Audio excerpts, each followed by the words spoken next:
Hey guys, my name is Emily Carney, and boy, do I have quarantine stories for you. So, just to start this off, I would like to say I wanted to create a vlog for the longest time during quarantine, back since I would say April of 2020, and it is now November of 2020, gearing up for the holidays here. Thought we'd find some good quarantine stories from us, young 20-year-olds. See how isolation, living with family, working from home, and everything in between has really messed with us.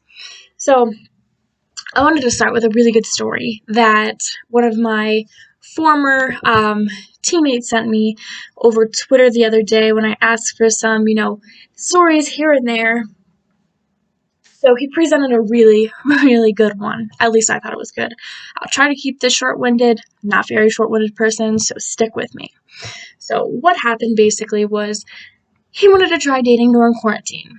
Not the smartest idea, but go for it. Be safe, go for it, whatever.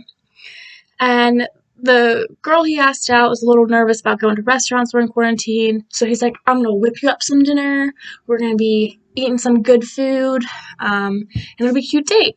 Which, that's what every girl dreams of, or for the most part, instead of like you being fancy and wanting to go out and dress up, whatever, but I'd rather stay in my PJs, and have someone cook for me, but anyway, she comes over and brings her dog. Well, first of all, he didn't know she had a dog. And she brings this dog over. It's 2 years old, and its name is Baxter. Seems like a pretty cute dog from its general, name. I don't know. But anyway, he's whipping up, some pasta and some steak, high class meal here. I need to stop saying, And this dog starts peeing in his kitchen. At 2 years old, it's not potty trained, doesn't know where to go outside. I totally understand. Might not know its settings, sometimes I do that too. But whatever. This dog starts peeing and she doesn't offer to clean it up. He's like, okay, I'll just ignore it. And about 10 minutes later, the dog poops on his carpet.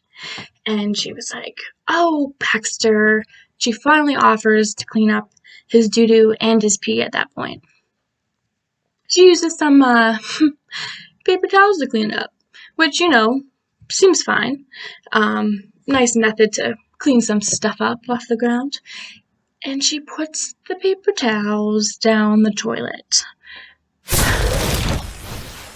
Let me repeat myself. She put the paper towels down the toilet.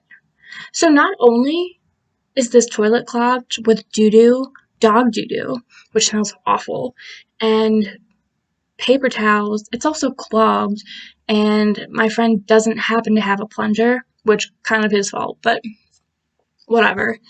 And he's like, kind of fed up with it, and finally was like, maybe this isn't gonna work. They never got to eating the fancy dinner, and knowing him, he probably ate both servings, which is very, very awesome. I highly recommend eating both servings if you make a date food and they just disappoint you. But anyway, he says, hey, maybe this isn't going to work out. Like, please leave. And so she leaves, and she texts him the next day saying, hey, great time hanging out. Sorry my dog interrupted our date. And I really hope, we can hang out again. And he intentionally ghosted her for a little bit. Granted, it was only a half a day that he ghosted her, but enough for her to get the message that he was not interested anymore. And 2 days later, he receives a package in the mail.